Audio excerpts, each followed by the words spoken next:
Welcome to the Arizona Deliverance Center and HardcoreChristianity.com. I'm your host, Brother Mike.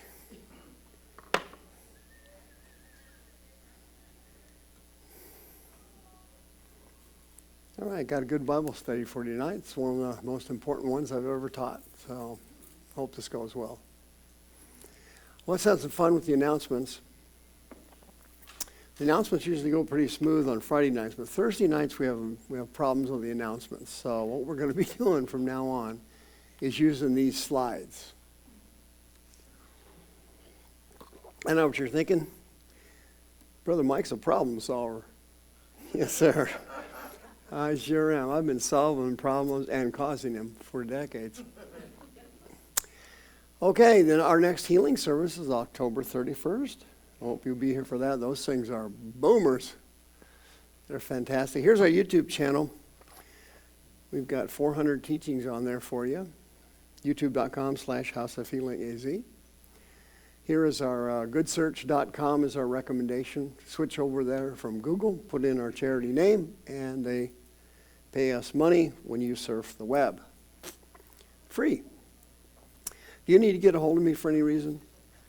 If it's not a good reason, we'll go ahead and contact Kelly. But if it's something positive, there's my email, there's my phone number, and you can contact me directly on Facebook. I'm on there. Please get a copy of one of these miracle lists, one for mentally ill Christians, one for troubled Christians. Step-by-step guide to healing and deliverance. It works 100% of the time. I'll send it out right away. I do have one in Mongolian.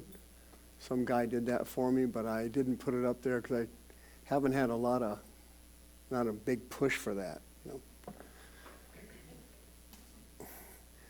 If you're going into the deliverance ministry, you can save a lot of time and trouble if you just go through these 18 classes. They're in the bookstore. Lori's in there. 7 Churches of Revelation are also in the bookstore with Lori. You can download this app and donate to our ministry if you'd like to. We appreciate those donations every month. Thank God for that. Particularly during the summer, the utility bills are really high here. Here's our monthly prayer meeting. It's the 4th Saturday of every month right here in the main sanctuary at 11 o'clock. And then we have a discipleship training class with Dave Baldwin after that at noon. He wasn't here last month. Jennifer took it over last month. Had a great teaching. Fantastic. The donation boxes are on the doors. If you want to donate while you're here, we appreciate that. And you can donate on the website, on our PayPal button. That's where most of our donations come in. Please ride to work with me every Monday through Friday. We can be together at 7:30 in the morning on 1010 a.m. Christian Radio, and I'm on Saturday and Sunday afternoons. And my Sunday morning podcast is at 9 o'clock. YouTubers, this message for you, of course. You set up one of these ambush teams. I used to call them terror cells, but we had to stop doing that. Please delete that from your mind. An ambush team is where 2 or 3 spirit-filled Christians get together and they say, we're going to start targeting sick people in the church. We hunt them down, and you take them out one at a time, and they get healed. Pretty soon, your ministry's booming. There's a scripture documenting it. I wrote 3 books. One's on healing, one's on Satan, the other one's on curing mental illness in Christians. From the bookstore, Lori. In the bookstore. Here's our best service of the week, 3 o'clock right here, worship time, the Arizona Deliverance Center. This thing is going fantastic. And we have a deliverance service after that, not during the service, but afterwards. Here's our children's deliverance service, the first Saturday of every month at 10 o'clock. Preteens only. Oh, strike that. That's okay. All right. October 4th is the next one. I should have deleted that slide. Sorry about that. We get a double dose of that. Okay, so learn to be grateful.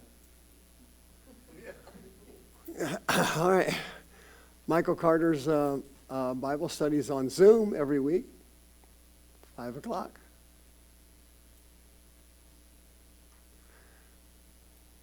Don't forget about Monday night Zoom for the ladies.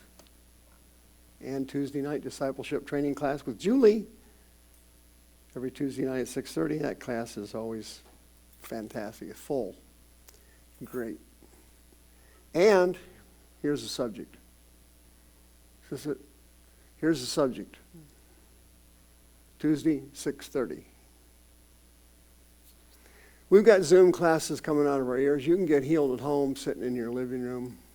So easy. So easy to do. Log on Monday, Wednesday, Saturday, and Sunday.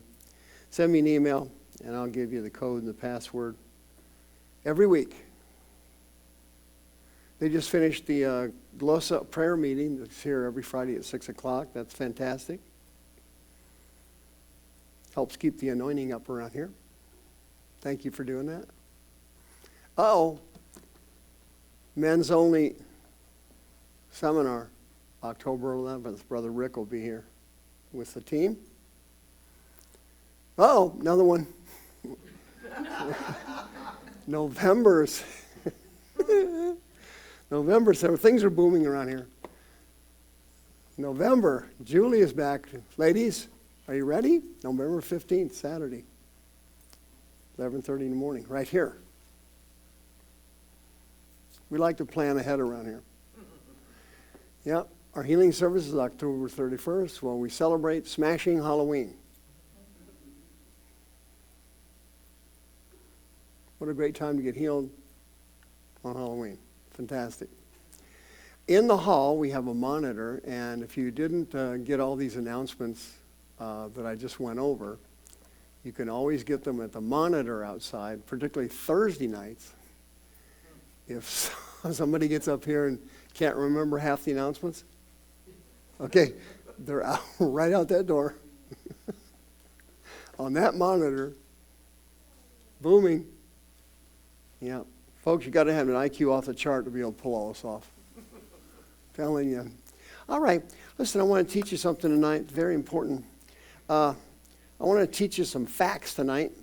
This is fully documented in the field of psychiatry. Everybody knows this. And here's what they know. It's been fully researched. What a person thinks about themselves determines their future.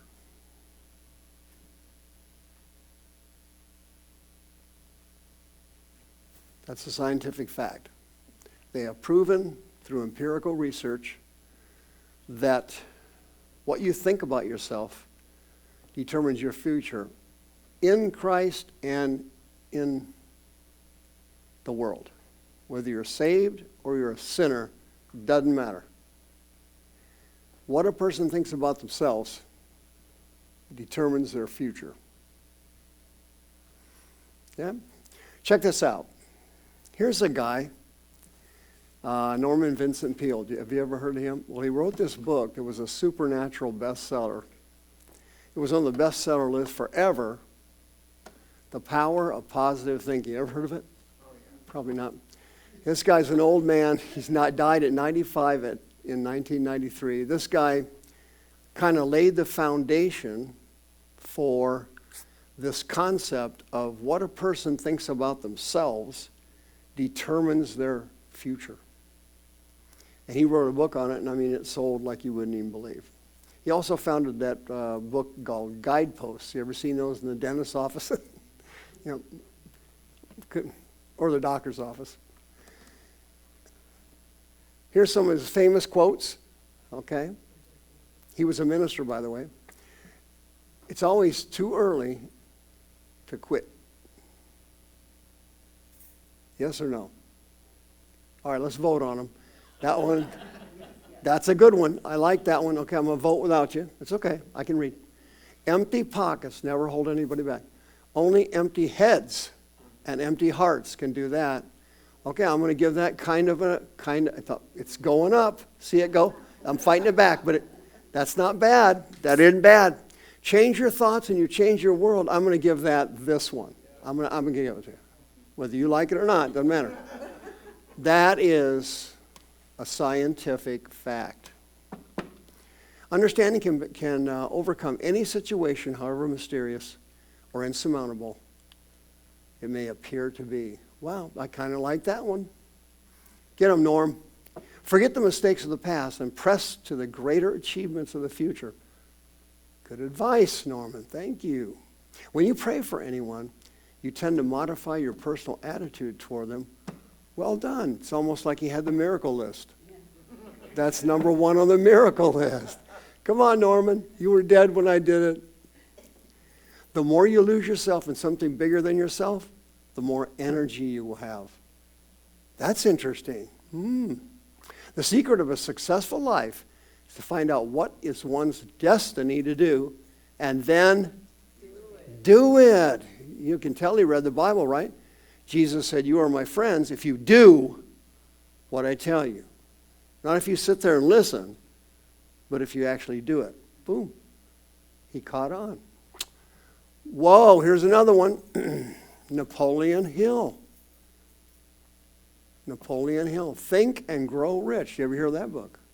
International bestseller. Huge. Died in 1970 at 87. This guy was really, really intelligent, really interesting, and really spooky because he had this strange relationship with the spirit world. He would get information from these personalities in the spirit world. Really weird. They would always give him information about business, about people, productive stuff. Strange. Very strange. Whatever the a man can achieve, can conceive and believe, it can achieve. I'm going to have to give that a thumbs up. A goal is a dream with a deadline.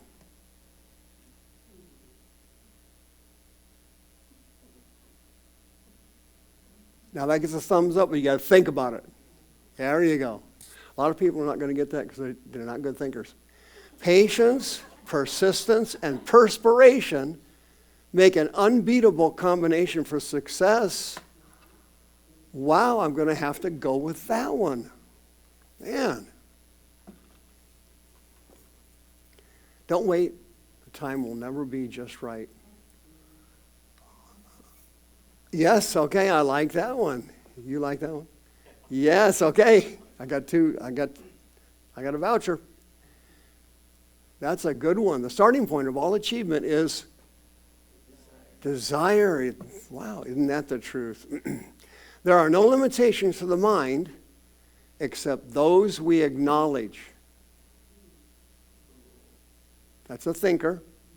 Action is the real measure of intelligence.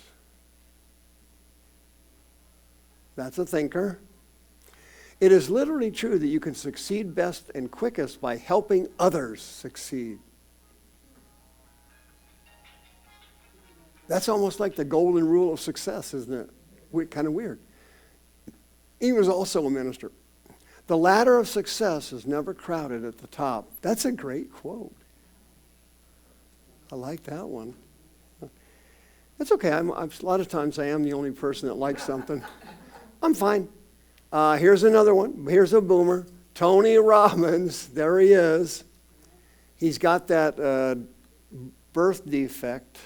I forgot the name of it, but Andre the Giant had it.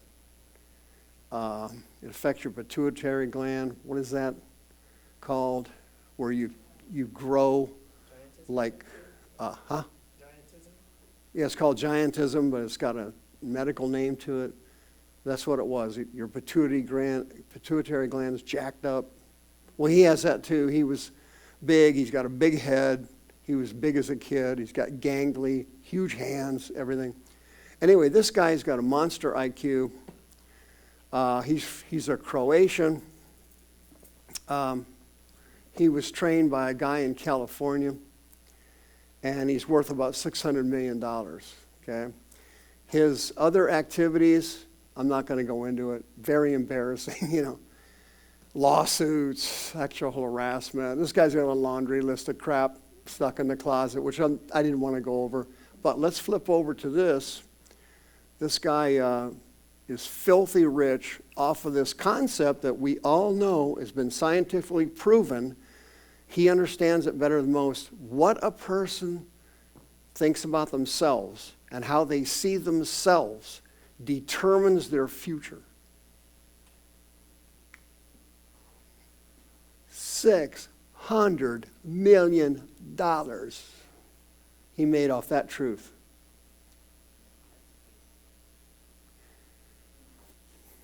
Very proud of you. No one here interested in money. Well done.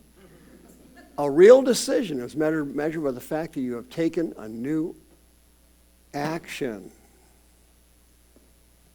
In life, you need either inspiration or desperation. Wow, what an illustration in the New Testament. Matthew chapter 8, everybody that came to Jesus had both. And 100% of everyone that has that with God gets healed, right. How do you get healed? 100% of the time. Anybody know? Inspiration and desperation. There it is. Tony Robbins. He didn't even know. He doesn't know anything about the Bible. He didn't even know that was related to the Bible. It is in your moments of decision that your destiny is shaped. Okay, that's a thinker. Oh, here's another one. Zig Ziglar died in 2012 at age 86. He started out as a cookware salesman. Had a variety of different sales jobs. Used to be a Mary Kay sales trainer. Died a multimillionaire because he understood the truth I just shared with you. He wrote over 30 books. Let's check out Zig. Failure is a detour, not a dead end street. And I'm going to go yes on that one. I like, that's a good one. Thank you. I got a voucher right over there.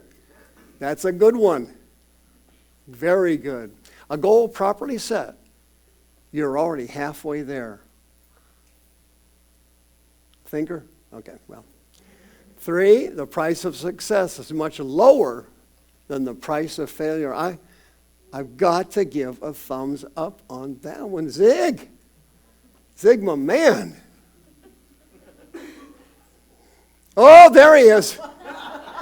There he is. Let's get out of these secular guys and get into Christianity. And here's the leader blowing across the finish line. Joel Osteen Bolts. Worked 17 years producing Lakewood services while his dad was pastor. Dad died in 1999, John Osteen. He took over. They bought the Compaq Center in 2003. Unbelievable success. Wrote dozens of books. His best one is what? Your Best Life Now, #1 bestseller. Huge. Check this out. You will never rise any higher than the way you see yourself. How did Joel end up with tens of millions of dollars in the bank? Anybody know? He understood what science has already proven. What a person thinks about themselves determines their future. Who knows it better than Joel? Nobody. Lives in a $30 million mansion. Rolling. Get him, Joel. You were born to win. You were born for greatness. You were erected to be a champion. I'll tell you what, the power of positive thinking, this guy's got it. Friends, there's no greater investment in life than being a people builder. Okay, we'll let that go. Don't talk about the size of your problem. Talk about the size of your... Yeah, it's great. He occasionally will read the Bible. God has a new beginning for you, new opportunities, new strength, and new victory. What's he trying to do there? Follow up on scientific research. What a person thinks about themselves, how they perceive themselves, determines the rest of their lives.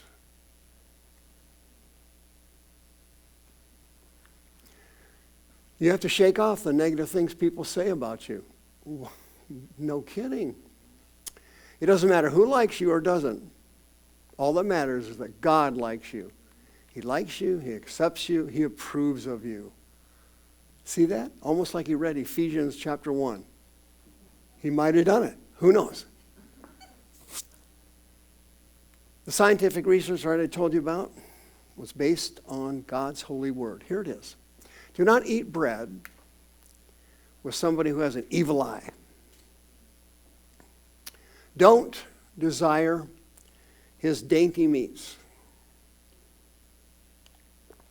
For as a man thinks in his heart, so is he. How you see yourself determines your ministry. It determines your future. It determines your anointing. It determines how much and how often God can use you.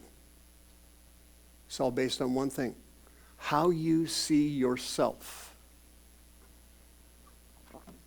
Genesis 6, God saw the wickedness of man, and it was great in the earth, and every imagination of the thoughts of his heart was only evil. What you feel about yourself determines what happens to your life. In many major cities, gangs are all over the place. All these gangs are filled with teenagers and people in their 20s and early 20s. Okay? And they were raised in a broken family. No father, raised in poverty, raised on welfare, dropping out of school. What are they doing now? Stealing, robbing, raping, and murdering. Why? They see themselves as a gangster. How you're raised develops your self-concept, and how you see yourself determines the rest of your life.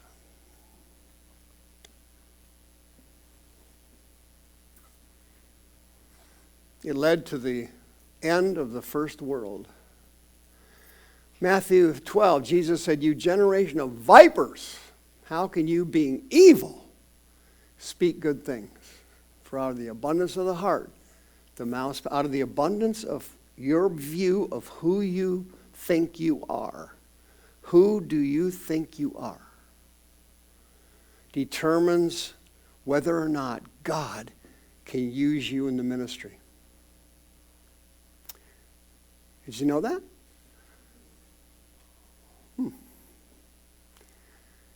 All right, I'll prove it to you. Many years ago, before you were born, and I was probably 1 or 2 at the time, but in 1884, in Wisconsin, 2 guys, Ringling Brothers, these 5 brothers, got together and said, "Hey, let's go into business together, and let's put together a circus." And later on, 2 other brothers, Barnum and Bailey, did the same thing. Well, in 1919, Barnum and Bailey, or Ringling Brothers, bought out Barnum and Bailey, so they become one. So then we only had, in America, 1 circus. Okay? And at that time, it literally became, without a joke, the biggest show on earth. It was the biggest thing in the world. When Barnum and Bailey, Ringling Brothers, Barnum and Bailey Circus came to town, I mean, the town shut down. It was the biggest show anywhere in the world. Anywhere. They're still around. And, oops, that's wrong. It's 2017, not 2027. Sorry, we haven't moved into the future yet. That's my next Bible study, is time travel. Time travel's next Friday. Hope you'll be here for that Bible study. But anyway, here's an old poster back in the, whatever it was, 1952. They made about a dozen movies on this circus. It was the biggest thing in the world, and the circus was fantastic. They had animal acts. They had weird stuff. They had strange attractions at this circus. And It was kind of like not being able to turn away from a car accident. You just keep watching the thing. In this room here was the incredible bearded lady. Some lady, and this was before anybody invented trans. This chick had a beard coming on down. Then in the next booth, this guy was like so fat, you wouldn't believed it. Like 500 pounds, fat rolling off his body. People couldn't wait to get in there and see him. Nobody ever seen anybody. Unbelievable. They had deformed human beings, people with disabilities, Siamese twins wearing tutus. They had every weird, strange thing you've ever seen. And his quote lives to this day. There's a sucker born every minute. Barnum and Bailey hit the pot of gold. There's a sucker born every minute. And that's how you make your money. You just keep finding suckers. Yes, sir. And it carried on into the federal government. That saying is in every office in the government. It's in one of their top drawers. They don't put it up. There's a sucker born every minute. You know what they call them now? Anybody know? A voter. Oh, yeah. Woo! A voter. Yes, a sucker born every minute. And then the suckers line up and they obey. You need to wear a mask. You better social distance. Okay, I'll wear a mask and I'll social distance. Yeah, I want to see the Siamese twins wearing thongs. I'll pay for that. One booth after the other. The guy with 3 legs was in one of it. He come walking out. People paying money. There's a sucker born every minute. That phrase was adopted by TV preachers all over America. There's a sucker born every minute. If you give me your money, you will be fabulously wealthy. If you've got $1, you're going to get 100 back. Don't forget to wear your mask. Don't forget to get a booster. Boop. If you get vaccinated, you can go back to your normal life. Oh, yeah. I can go back to work. I can't get COVID. I can't give it if I get vaccinated. Really? Yeah, there's a sucker born every minute. Oh, gosh, that's great.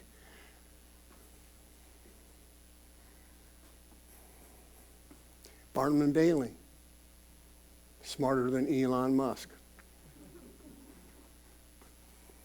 Here it is. In one booth, they had trained fleas. See the excitement rumbling through the building? But people don't understand. Fleas have to be trained like all other insects and animals to be able to perform at Ringling Brothers, Barnum and Bailey Circus. You got to train them. How in God's holy name do you train fleas? Listen to me carefully. You get a jar. You put a bunch of fleas in it. You put the lid on it. Then you get a bigger jar, then a bigger one, bigger and bigger one. You put fleas in them. Fleas. Put the lids on. Now what do? You get your spoon. Special circus spoon. Boop. The fleas start jumping. Boop. They start jumping. Boop.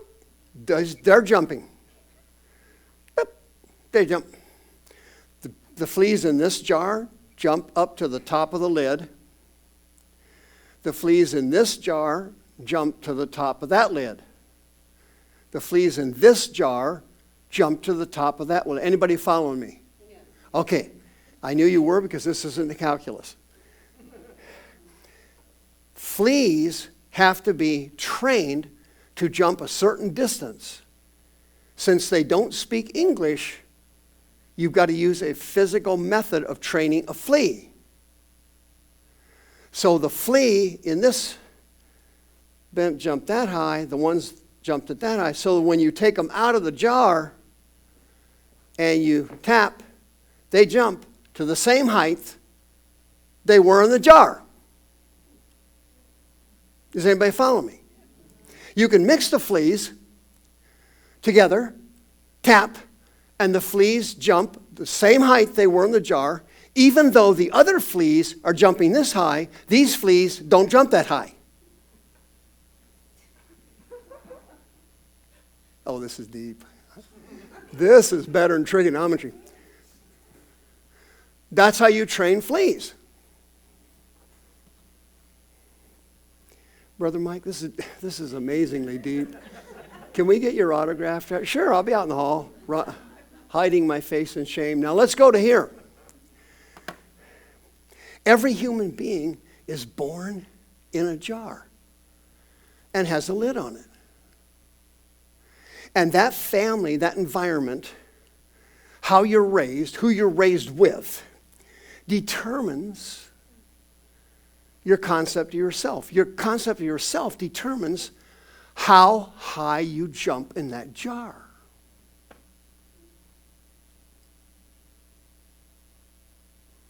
And even when the jar is removed and the family is removed and the environment changes, it doesn't matter. You still jump only as high as the jar you grew up in.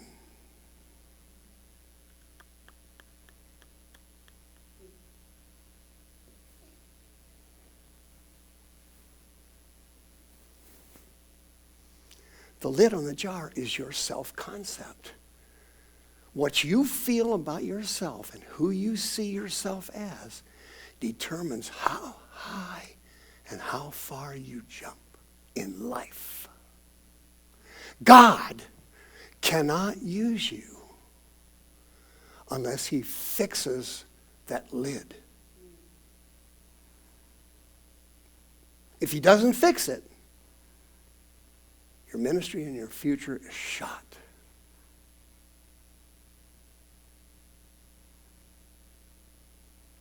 You listen to me? You cannot serve God without having your self-concept fixed. Check it out. God, when he sees you, sees things in you you don't see. He's able to see through you. He knows all about you. And he sees assets hidden in each Christian. Every Christian, 100%, has hidden assets in them they are not aware of, but God is. God is aware of your hidden assets.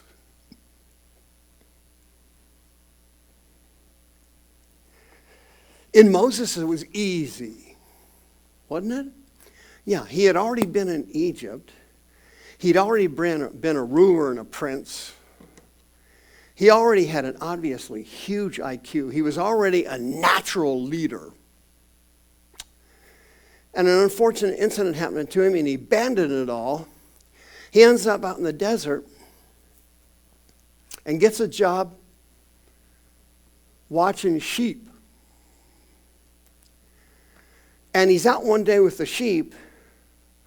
The prince of Egypt, who is now just a sheep guy, okay? His self-concept used to be here. Now it's here.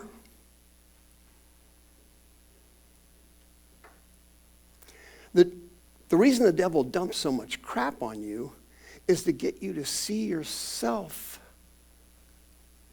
as a failure. If he can get you to lower your self-esteem, he can dominate you. Because people with higher self-esteem, they don't like to be dominated. Is anybody listening to me? Okay. Moses' self-esteem had crashed. It was up here. Boom, he's down here now. But God sees assets in you that you don't see. In Moses, it was easy because he had already demonstrated them. In most cases, most people don't even know they have the assets. It's all a mystery. God comes to Pharaoh in a burning bush. You read the story 100 times, right? I'll send you to Pharaoh. Pharaoh, let's go. But because Moses' self-esteem has now tanked, and how you view yourself determines your future. That's a scientific researched fact. Moses' future, in his mind, now was sheep. That's all he was. He had lowered his standards down to nothing. He was content with it. He got married, had a couple of kids. He had settled down. But God still saw the old Moses. And he knew Moses was his guy. So he hunts him down and says, hey, I want you to go back to Egypt. Moses goes, are you crazy? There's a bunch of Jews in Egypt. They're stubborn and stiff-necked people. I'm not going near them. And so Moses, because of his self-esteem, does exactly what you do. As a spiritual failure, you make excuses. And Moses makes a laundry list of excuses to God. Here they are. One excuse after the other. What am I going to do if they don't listen to me? Because he knows they're not going to. God had to show him a bunch of signs. What was it? One of them was a leprosy sign. Remember that one? Hey, Moses, take a look at your hand. Yeah, what's the big deal? Stick it in your robe there. Pull it out, buddy. Ooh, sickening. Oh, it's okay. Calm. Put it back in. Pull it out. Oh, wow. Ringling Brothers, Barnum and Bailey would have loved to have had that one. Huh? That was another stream of revenue. Big. Pick up your rod. Throw it down. What? Turns into a gigantic king cobra or something. Moses starts to run. He's petrified. The prince of Egypt years ago, 40 years ago, was a brave warrior and a powerful leader of men, a leader of armies. Now he's running from a snake. Why? His self-esteem had crashed. And he was worthless to God.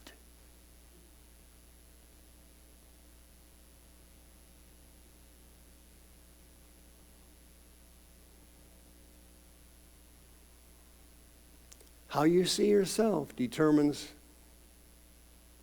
your future. Moses went through the whole list. I can't speak. Send somebody else. He came up with one excuse after the other. Why was he doing that? His self-esteem had crashed, and God had to fix it. Okay? So he gave him his word. He gave him those two signs. He sent him his brother. Okay? Aaron wasn't even supposed to go. But because Moses had one excuse after the other and he wasn't going to go, God had to yank Aaron there because he was a blabbermouth. Blah, blah, blah. He talked all the time. Whether he had something to say or not, it didn't matter. You ever met anybody like that? Drive you nuts. They're all standing in Costco. You ever seen them? Yeah, you walk by and they go, hey, who's your phone provider? I don't recall.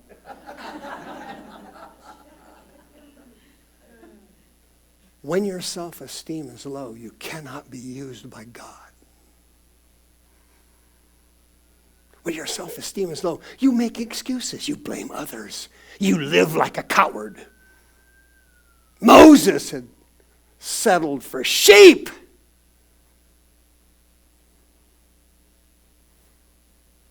But But God saw the old Moses. He sees stuff in you you don't see. He knows stuff about you you don't know.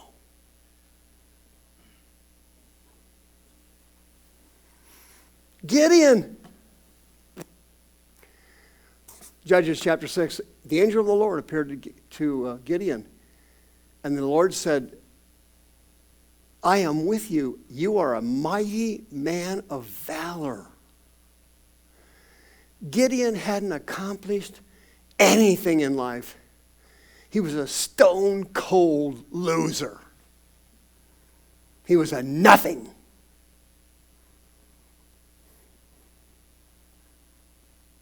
God sees things in you you don't see.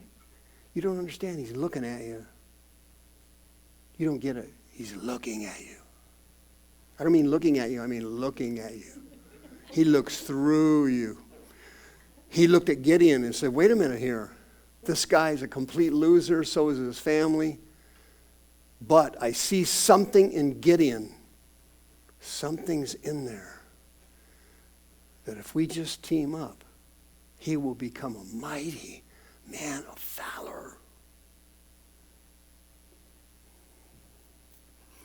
But it wasn't going to happen. Why not? Why not? Because the way you see yourself determines your future. God said, listen, I want you to go. You will save Israel from the hand of the Midianites, like I used Moses to save the Jews from the Egyptians. I'm sending you. I'm God. I'm sending you. And then Gideon starts to come up with what? His self-esteem started manifesting. How do people's self-esteem manifest? They start complaining. They take offenses. Oh, they get hurt. They get their feelings hurt. Somebody hurt my feelings. That's your low self-esteem manifesting. Is anybody listening to me? See, how you're raised, the environment you're raised, determines what jar you were in, and the lid, you only jump as high as you were raised to jump. And if you remove the lid of the jar, you still only jump to that level.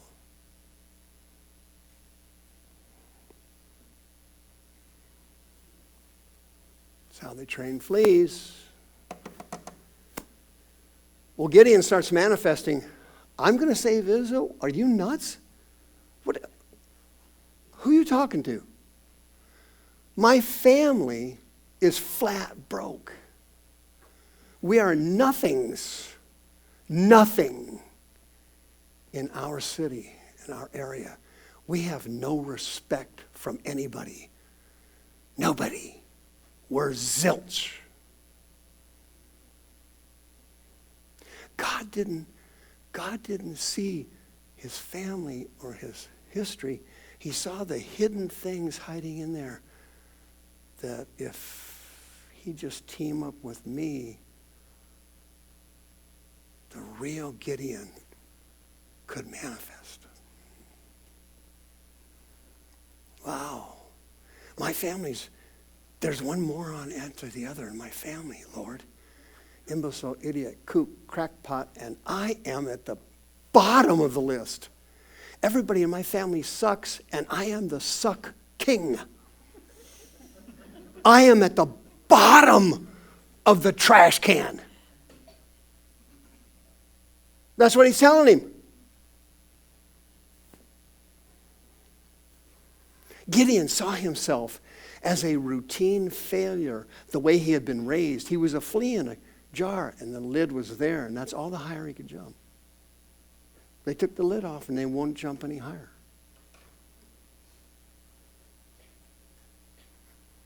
My family's a bunch of losers. I'm the worst one in the group. I'm an eternal loser.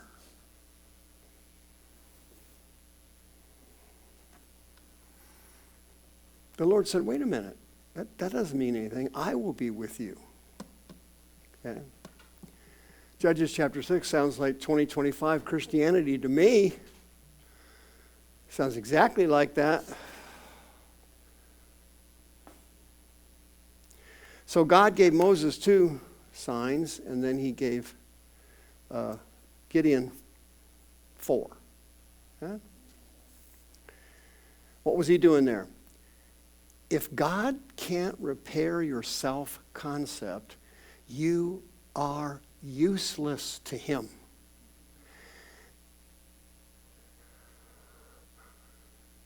He has to fix that first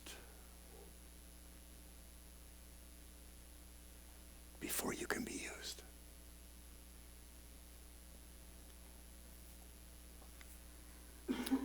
He does it in different ways. With Moses, it was 2 miracles. With him, it's 4. He uses different methods on different people. It doesn't matter. The same point. The point is clear as a bell. Your self-concept determines your entire life.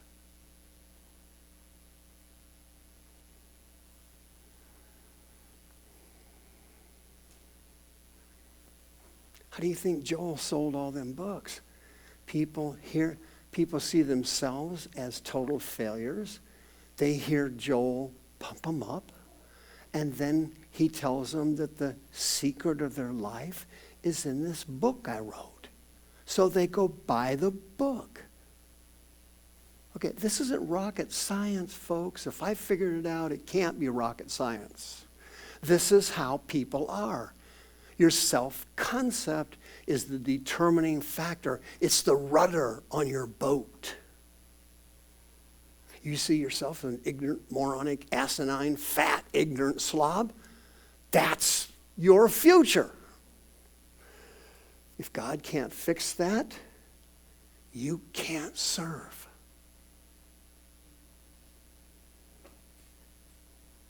I don't care who you are. These truths I'm teaching you tonight are universal. The legendary prophet Jeremiah. Jeremiah chapter 1. The word of the Lord came to Jeremiah. And God said, hey, I'm looking through you. See? God doesn't look at us. He looks through us. And he sees things in there we don't know are in there. Assets. Hidden assets. That he spots and no one else sees. Other than the devil.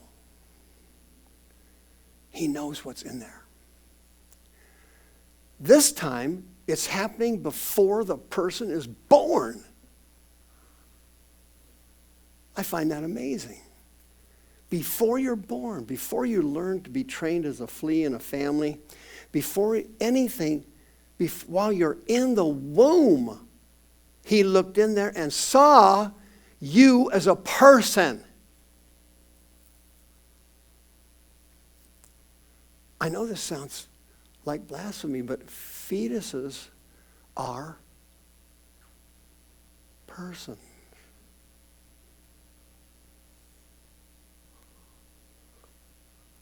We'll have to cut that out. YouTube will tube me. See, I go down to tube on YouTube. When Mary came to see Elizabeth, what happened? The first thing that happened, right, the babe leaped in her womb. And the baby in the womb got filled with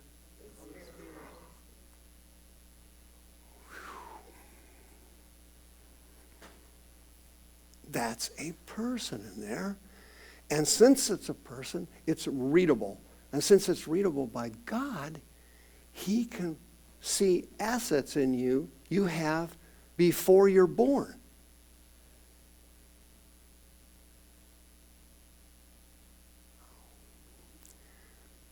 Before I formed you in the belly, I knew you. Before you came out, I sanctified you. Sanctification means what? Yes, hagiadzo, to set something apart for God. This is set for God's service. See? It doesn't mean you're a perfect person. It means you're set apart for some special purpose. Hello? Right, so to go through the sanctification process is the process of you setting yourself apart unto God. For example, if you go through basic training in the military, you're in the process of sanctifying yourself to serve as some kind of a soldier in the military. Right? I sanctified you, I called you, I set you over here, special. You're in a special spot. And you are a prophet to the nations. Now remember, Jeremiah's a kid here. He's a grade schooler or something like that, junior high. And he says, Lord, I can't speak. What was the same thing Moses said? Jeremiah is a kid. Moses is 80 years old. They talk alike. That's what happens when your self-esteem crashes. You talk like a kid. You talk like a stoop. You talk like an idiot. You talk like you got no sense. You say stupid things about yourself. I'm being rejected. I'm not being used. No one likes me. I'm not attractive. I'm fat, ignorant, ugly, and stupid. As long as your self-concept keeps manifesting like that, God can't use you. You're on the shelf, son. I'm sorry, you're shelved. I can't speak. Look how young I am. I can't do anything. Jeremiah was raised in a family that said, hey, to be accomplished, to be successful, you got to be trained, you got to be educated, you got to know something, you got to be an adult, and so on. So Jeremiah said, yeah, okay, I'm a kid, I don't know nothing. See, you're a flea in the jar. You only jump as high as your family and how you were raised allows you to jump.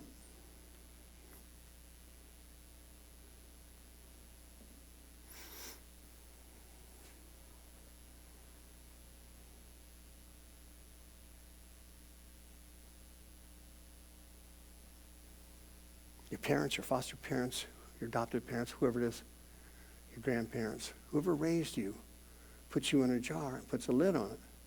And you can only jump as high as your jar and lid allow you.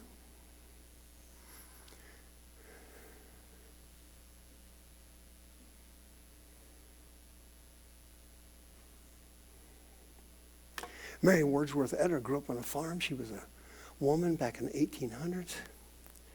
Women back in the 1800s had no rights whatsoever. Women today have rights 1,000 times more than they had back in the 1800s. Women were nothing. All they did was breed, blow out babies, and keep the house. That was it. That was your career. That was your career in the 1800s. See? You don't need a brain. You do need that. And you need to clean a house. Well, God took a look at Sister Etter. He looked through her. He said, whoa, I see something in there. I see spiritual greatness in there.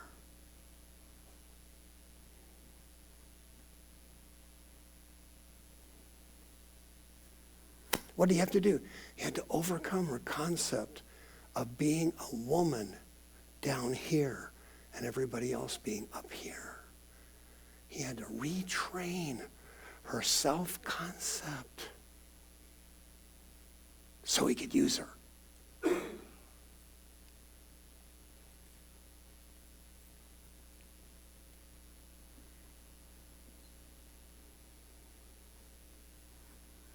I'm just a kid. I can't talk. I can't, The Lord said, don't say you're just a child.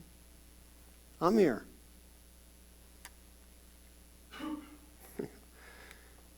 You will go everywhere I send you. And whatever I command you, you'll speak. You'll speak just fine.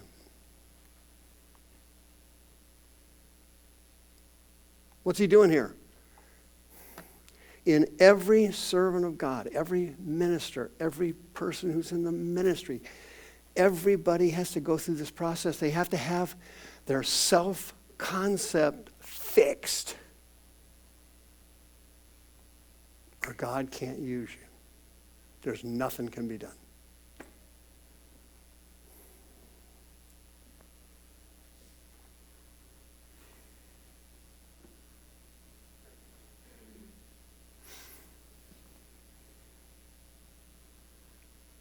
Do not be afraid of them. I am with you to deliver you. Boy. Here goes the Lord again. He always hits on some deep psychiatric issue, doesn't he? Doesn't he? He always does it. Look, people with a low self-concept have one thing in common: fear. They're afraid of what someone will think of them. How will I be accepted? Aren't they going to like me? They got the Sally Field syndrome. Oh, you like me, you really like me. They're all the same. People with low self-esteem always have anxiety. Why? Isn't it obvious? People with low self-esteem have low self-confidence. Low self-confidence breeds anxiety. Social anxiety disorder, SAD. People go to therapists and counselors to get treated for SAD, do they not? Yeah, they pay a lot of money for it too. Why do they have that? Because they have a low self-concept and they're shaky. Shaky. See, God can't use somebody shaky. Shaky.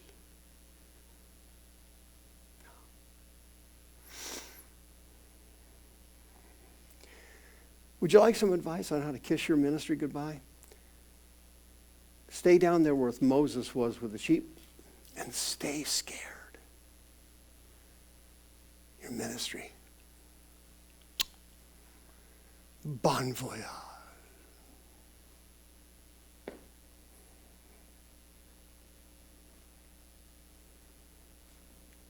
Well, Brother Mike, I don't know about that. As you get older, that kind of improves. No, it doesn't. As you get older, you care less. That's how it improves. That's right. As I got older, I cared less. Okay? That's not what I'm talking about. Don't be afraid of them. He was scared. I'm a kid. I can't talk. I'm scared. You don't need to be afraid of any of them. I got you covered. Fear not, for I am with thee. Be not dismayed. I am your God. If God can't fix your self-esteem, you can't be used in the ministry. You will forever be stuck taking offenses, whining, griping, crying, and losing. You will forever be. This is the international sign of a Christian loser. Someone with low self-esteem. Come on now. When you come here, you know I'm going to talk like this to you. Okay? I'm not Joel. So you get it right straight, right in your face. That's why you came here. That's why nobody comes here. Then the Lord put forth his hand. He touched his mouth. Behold, I have put my words in your mouth. See, I have set this day. You are set over nations and kingdom. What's he doing there? He's reprogramming Jeremiah's low self-esteem. I was raised in a family of losers. I'm the worst one in the group. I'm like Gideon. My family's no good. My parents are drunks. They're drug addicts. They're alcoholics. My dad's in prison. I'm raised in that family. And if God can't train you out of your self-esteem, you can't be used by God. As long as you think it matters, your dad's in prison, and your mom's had 4 husbands, you were raised in this family, you don't have any money, you're flat broke. As long as you keep believing that, you can't be used by God.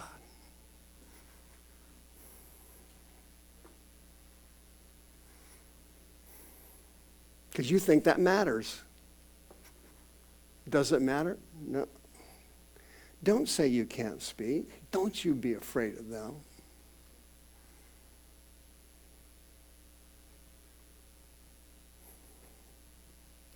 The good Lord goes through with every Christian deprogramming, and then he goes through reprogramming.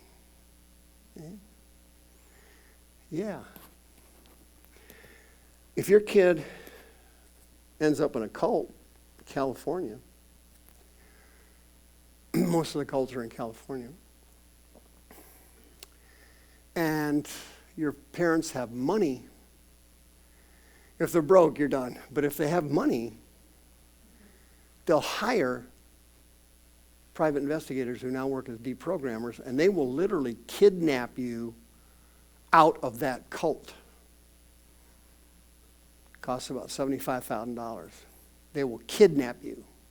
They will then take you and deprogram you. It's another 50 grand. But the parents don't care. They've got money and they love their kid. They don't care. Well, God doesn't charge you money.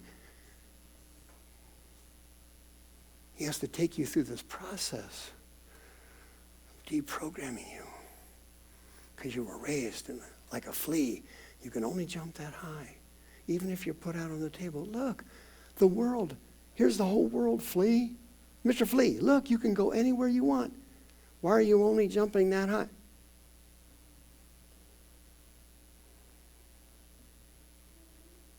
He can't jump any higher.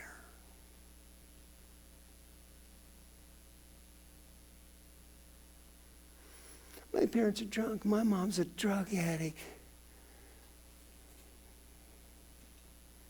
All my brothers are in prison. All my uncles, they're all in jail, man. As long as you think that matters, you can't serve God.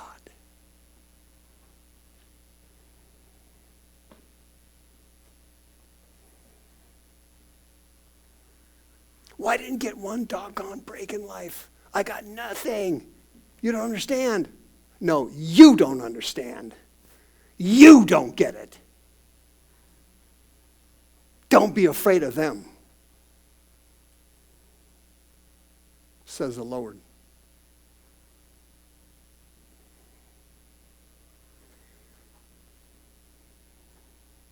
You want me to quote Napoleon Hill to you again? Okay. If you're not going to listen, I'm going to go back and quote him. You're going to be set over nations, kid. Wow, what a ministry. What happened to this dude? Well, he was the opposite of these other guys. He was raised in a great family. Had a loving father, caring mother. His dad wasn't in jail. His mother wasn't on drugs. Had a good education. Had a nurturing family. Had a wonderful place to live. Now, a lot of people don't have that. But, he starts to get a little full of himself, and him and his brother are going to inherit the whole estate. His dad's a multimillionaire, huge rancher. And so the guy says, I want my half now. I want out of here. I'm sick of working around this place. He's got delusions of grandeur. Okay? Some people have delusions of self-esteem. Have you ever met them? Oh, they drive you nuts, don't they? Oh, they make you sick. They think they're everything. Oh, they think they're hot. Okay? Even with people with great genetics, suddenly kind of develop that too. I mean, we kind of think like, wow, we are fabulous. Well, he started to get demonic delusions in his head that he was really better than his dad. He could handle anything his dad. He learned from his dad. So I want my money, I want to go. And his dad says, man, son, I really don't want to do that. It's kind of risky doing that. You got to be careful. I mean, where are you going? What are you going to do? Doesn't matter. I'm so smart. I can't even believe it. He had delusions. Delusions in his mind, see? The devil sometimes will reverse field on you. He will pump your self-esteem up too high because he's looking to cut you down later and drag you to the ground. What happens to this poor kid? He gets his money and he goes. Tells his brother, adios. Barnum and Bailey have a word for you. There's one of you born every minute. He leaves. And guess what happens to him? You already read the story. No news here. He thinks he's got so much money that it'll never run out. He's the equivalent of an American lottery winner. Vast majority of lottery winners do what after 5 years? File bankruptcy. Why? Well, people have delusions of grandeur about money. Money requires wisdom and knowledge to be successful with it, and most people assume it's nothing. Just hand me a bunch of money. I'm fine. I'm a killer. I know exactly what to do with it. Well, vast majority of people don't know what to do with money. Don't have any idea. And as soon as they're given a bunch of money, it's a death sentence. You want to kill somebody off? Give them a bunch of money. They'll kill themselves like you won't believe. Well, that's what happened to this guy. Wasted everything. Right? Some people, no offense, based on their personality type, are much safer and much better in life poor. I expected that to go over like that. Thank you. Thank you. I'm able to read you, and I feel comfortable with that. Well, he gets out. He spent all his money on whores. He wasted all of his money at the bar. He went to every strip club you could ever imagine. He is flat broke. Now what is he doing? He's working like a common laborer on a pig farm. A pig farm was the bottom of the barrel. Nobody in their right mind worked on a pig farm. This guy did. And he didn't even have a place to stay. They didn't even have servants' quarters. They had nothing. He was eating crap the pigs left over, sleeping out in the barn. Okay? And God's teaching us this lesson tonight. Adversity can be your very best friend. Sometimes when you go broke, you get evicted, you go through a divorce, it looks like a disaster at the time, but down the road you look back on it and say, oh my gosh, that was the best thing that ever happened to me. You know why? It allows you to gather your mind back from your own personal delusions. Delusions of what? I can handle anything. I'm fine. I'm fine. You're fine. But thank God you got a good country beating you. You know you're not fine anymore, and now you're ready to make changes in your life.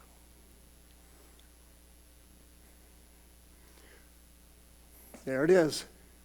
Here you are. There you are tonight. Ready to make changes. See that? Many people who do not face adversity will not come to themselves, and they will not change.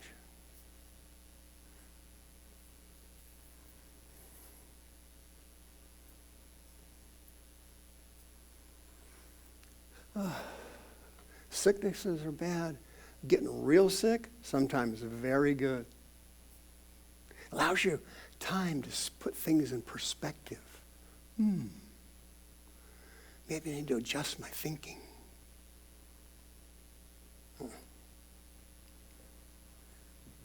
Well, the pigs and the husks and everything, it did it for him. He came to himself. He said, listen, the kid was very bright. He analyzed it exactly right. My dad's servants are better off than I am. I'm going to go home and be a servant. This got this beat.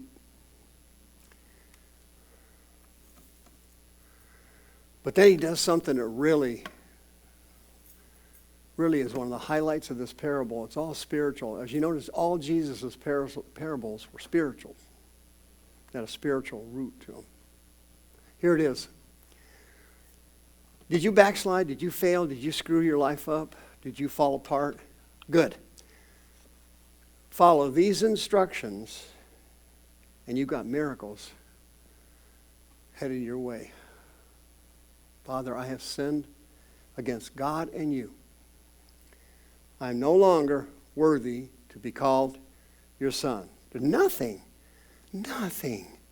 draws in the Holy Ghost faster than people who are humble. Oh.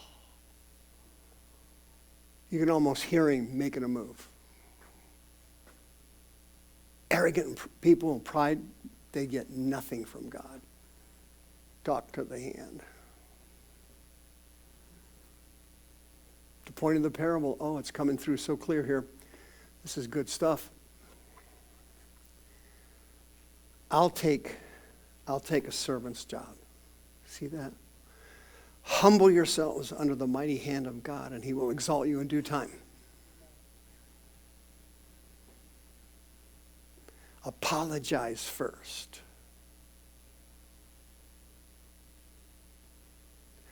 Apologizing is a humbleness in manifestation.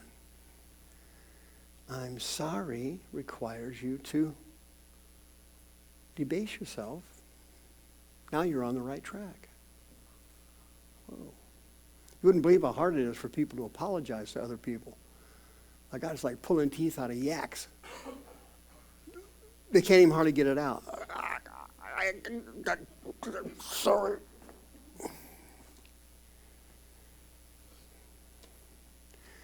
I'm trying to help you get closer to God tonight. I hope you're listening to me. I'm trying to get you into your Holy Ghost ministry. I hope you're listening. I'll take the servant's job. You know, I'm not even worthy to be your son anymore. Oh, man. The Spirit of God hears that, and he just, whoosh, you can almost hear him coming up behind somebody. So fast.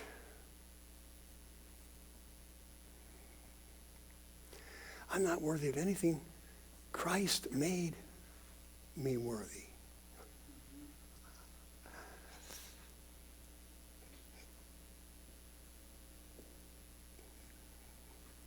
What happened? God takes him back instantly. Backsliders. Man, backsliders are great.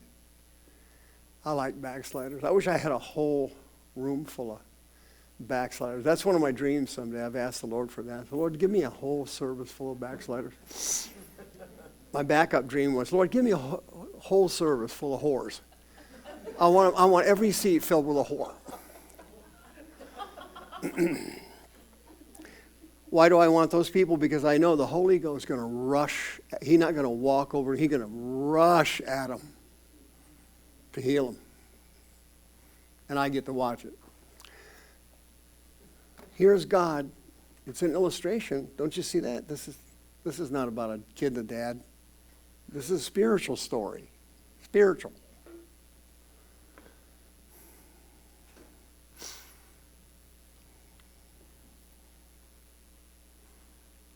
Here's your attitude. If you don't have that attitude, hey, you're screwed, dude. Sorry. You have to go read Your Best Life Now again. Sorry. Father said to his servants, hey, go get that robe. Which one? No, the best one.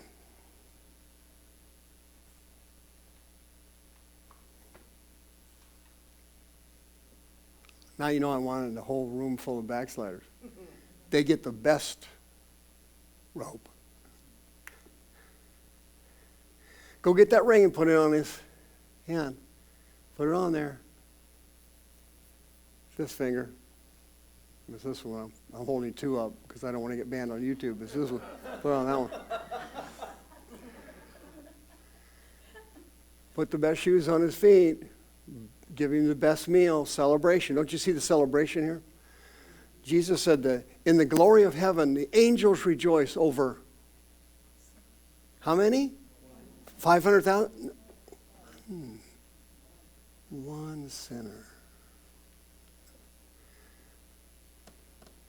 The kid was lost. He left. He was dead. But He came to his senses in the pig pen. He came home. Okay? If you don't come to your senses and you don't come home, you're not going to get your ministry. Come on now. They all began to celebrate. The great prophet Isaiah. Isaiah chapter 6. In the year that King Uzziah died, how did he die? He was a leper. I saw the Lord sitting upon the throne. He sees a vision like Stephen does 2,400 years later.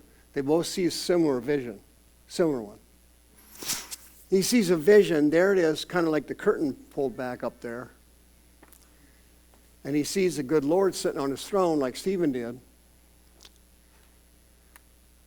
He sees his train filling the temple. He sees the seraphims. What are seraphims? I'm not sure. There's some special angels that hang around the throne room. They're weird. They've got 6 wings. They cover different areas.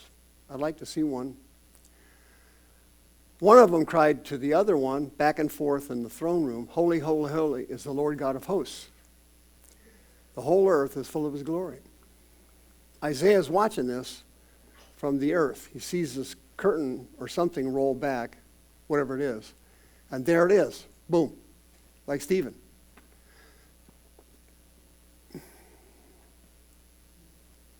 Smoke everywhere. Then I said, instead of rejoicing, Isaiah is then doing something that 100% of all born-again Christians have benefited from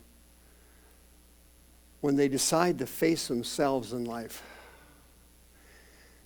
Christians are highly anointed and have great discernment in picking out faults in other people, but they're very, very weak in doing it to themselves. Very poor. And because of that, most Christians are spiritually inept.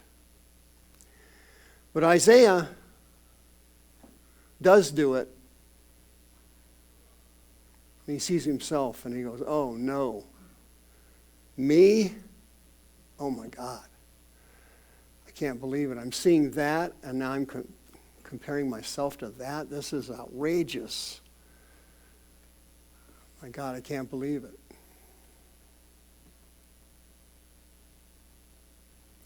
One of the seraphims flew out and he had some kind of coal in his hand.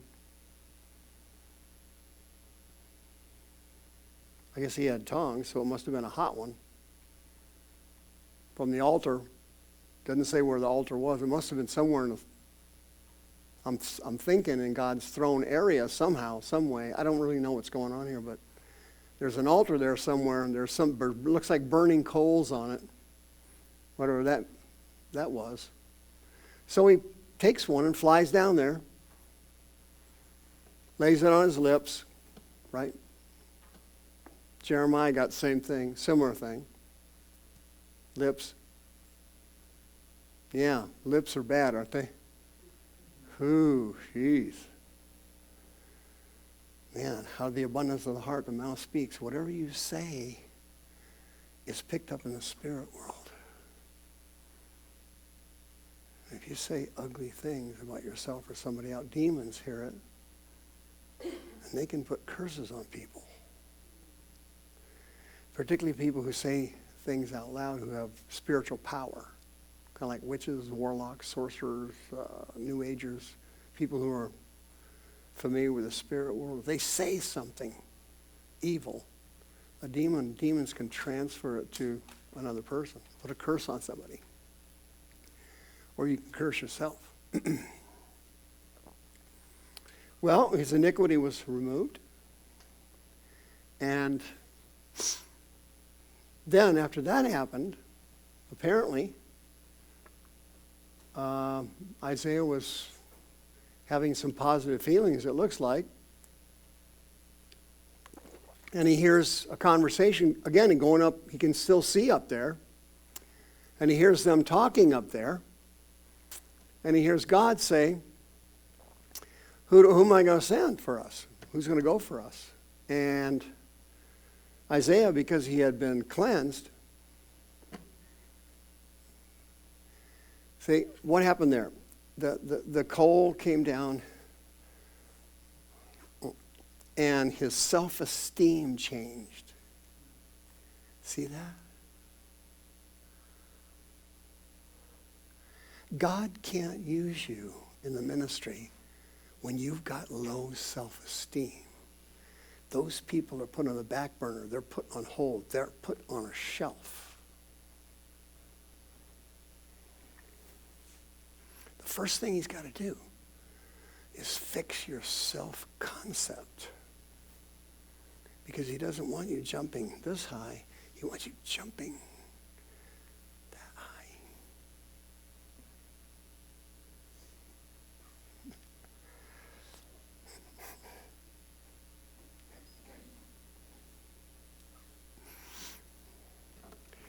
But if you see yourself like your mother, oh my God, I hated my mother when I was young. I can't stand her. I just noticed yesterday, I looked in the mirror, I'm starting to look like her. Oh my God, I've kind of become my mother. I gripe about the same stuff she did. I take offenses like she did. Oh God, I got the same insecurities my mother had. I never wanted to be like my mother. Now that I'm older, I'm becoming my mother. How's that work? You never got rid of your low self-esteem. Your mother never got rid of hers. She died with it. That's how your mom died. Low self-esteem. That's how you're going to die if you don't get rid of it.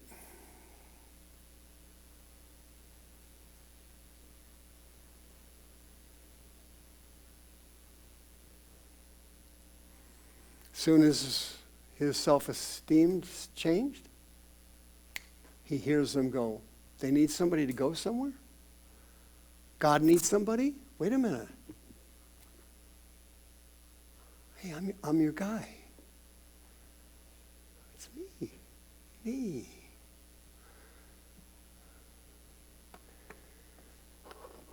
Listen, you better sit down and count the cost if you want to get a ministry. You need to do it tonight because God's going to say, go! Just like that. You don't understand. God is so short of messengers now. He's starving. He is so out of Christians to go. I mean, it's slim pickings.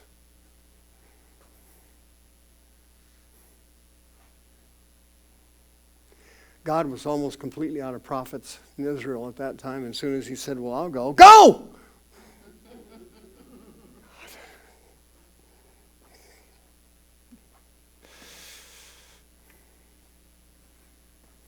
Some things you just do so fast you can't believe it. You ever been through Fry's? And you go through this nightmare they have in all these stores now. Makes me sick to my stomach. It's called self-checkout. You ever heard of that? Self-checkout? It's a certified disaster. I walk up there with, whatever I've got. And I'm looking at the screen. And I need an interpreter. I finally figure out which button to push. And it says start. Things start moving around. Then a voice talks to me. Please scan your items and put them in the bag. If I had a Molotov cocktail or if I was with Antifa, I just, boom, I blow that thing up. I don't like to be talked to like that. Please scan your item and put it in the bag. You like that, do you? Of course you don't. Nobody does. So I go, boop. I grab Busch NA beer. Boop. Do, do, do, do, do, do, do.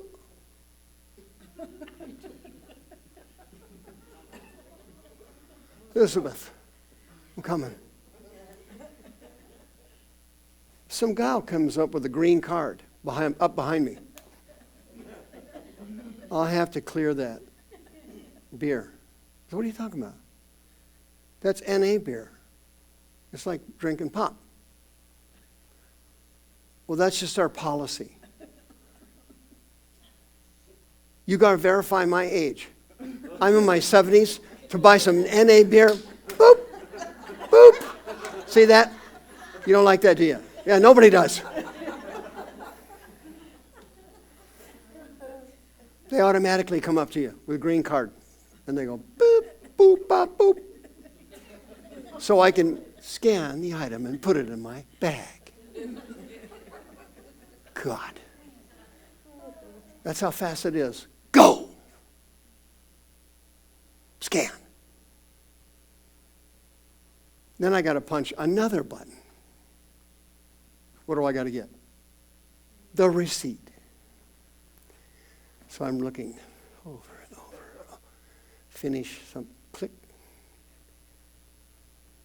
Do you want your receipt emailed to you or you want it in paper? I'm looking for Molotov cocktail. I'm looking for something to light.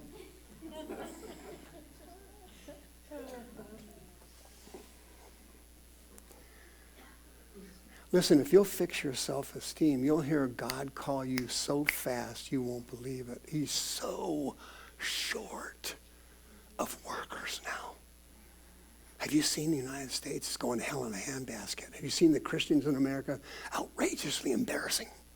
Nobody can pray their way out of a wet paper bag. God's looking for warriors, people that can see people healed and delivered.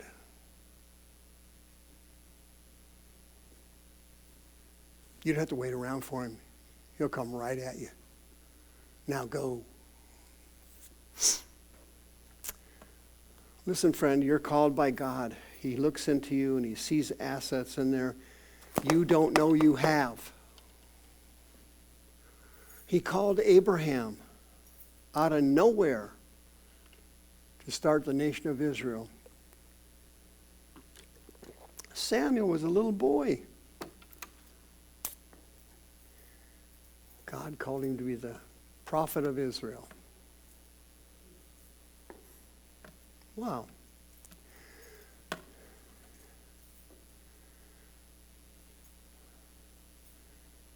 What was great about Samuel? He was raised in this family. He would have only amounted to that, and that was it. But she took him out of her family. Notice that? He didn't get trained as a flea that only jumped that high. See, he gotten into this jar here that had a lid off it.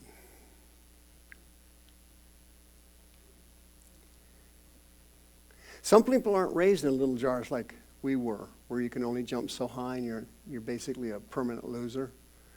Guys like Elon Musk didn't have that. They had a different environment, an environment allowing them to, hey, wait a minute, I can do this. This is possible. You with me? But they're few and far between. If God can't correct your self-esteem, he can't use you. Samuel grew up with a positive self-esteem, didn't he? Yeah. His mother gave him to the Lord from the time he was little. David was called to be king when? When he was young. Come on now. John the Baptist was called in the womb. That's young. You right? Esther was called to save the Jewish nation. Saul was called to preach the gospel. And you and I are the result of it. How about you, friend? You got low self-esteem? You need to correct it. How do you correct it? Well, first of all, number one, you got to stop reinforcing it. See? How do you reinforce that? Well, here's how it works. The devil puts a negative thought in your head, a self-deprecating thought. Once that thought gets in there, two things can happen. You can accept the thought, or you can reject it.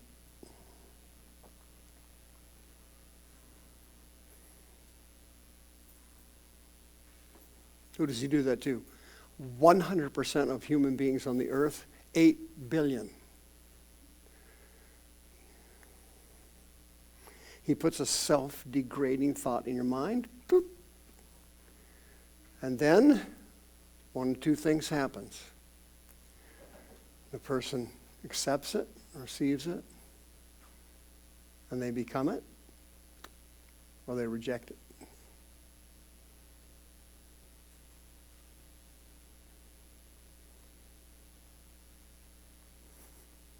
That's how this works.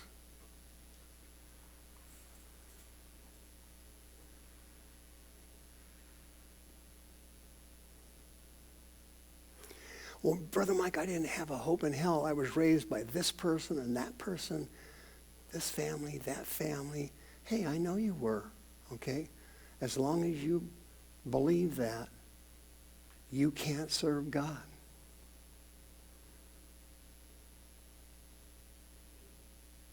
Well, my parents are divorced. My dad cheated on my mom.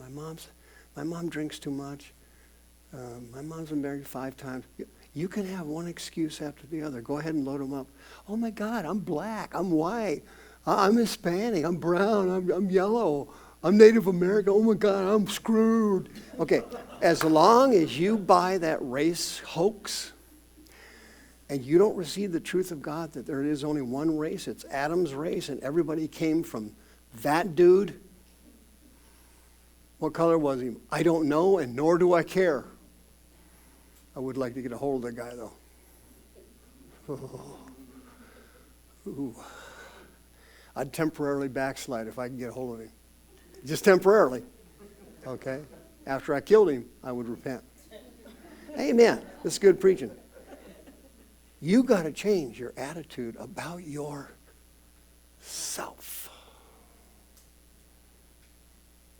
or you can't be used by God. That's why there's so many scriptures about how much he loves you and how you're accepted and how you're forgiven. He went overboard in the text, book after book. What's he doing that for? What's his secret weapon? Deprogramming your mind to see yourself not as a Smith, a Jones, a Gutierrez, a Gonzalez, as a child of God. You're not in that stinking family anymore. I'm not a Smith anymore. I'm Father's family. Am I helping anybody? You got to see a different self-concept. And then you know everything and anything is possible. All things are possible to those who believe. Every human being is the sum and substance of their own personal beliefs. Every person, exception mentally ill. If you're not mentally ill, every human being is their sum of their life is what they believe. If you can believe, all things are possible. Him that believes.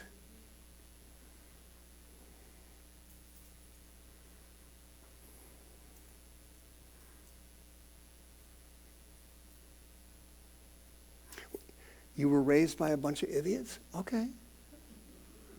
Okay, fine. He joined the club. Come on in. Water's deep. Both my parents were alcoholics. Hey, okay, you know. God had to deprogram me. Hey, your parents don't have anything to do with this. Don't say you're from a bad family. Don't say you're the least in the family, Gideon. Don't say you can't speak. Don't be afraid of them.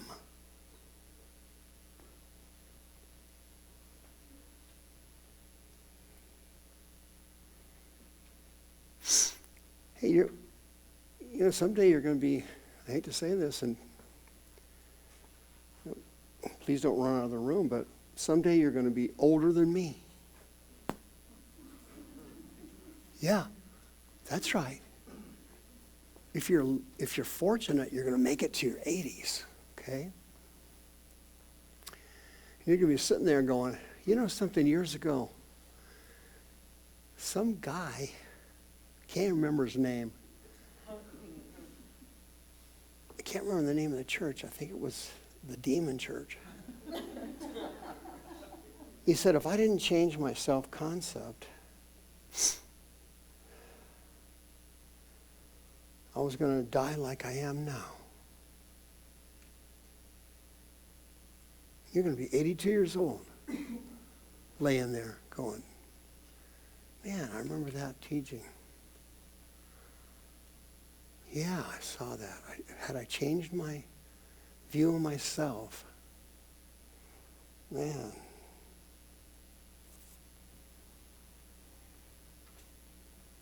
I wouldn't be laying here having the nurse's aide come in and change my Depends, wipe my fanny, put me in the little chair and wheel me out to the cafeteria. And have somebody feed me lunch. Well, that's Fantasy Island, Mike. No, it isn't. I'm talking about your future, and that's your reality. If you don't change how you view yourself,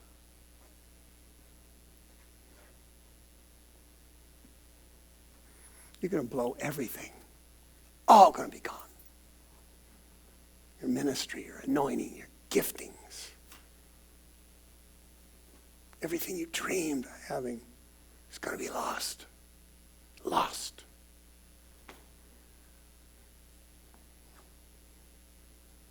The fleas only jump as high as they learn to jump in that jar. They can't jump any higher.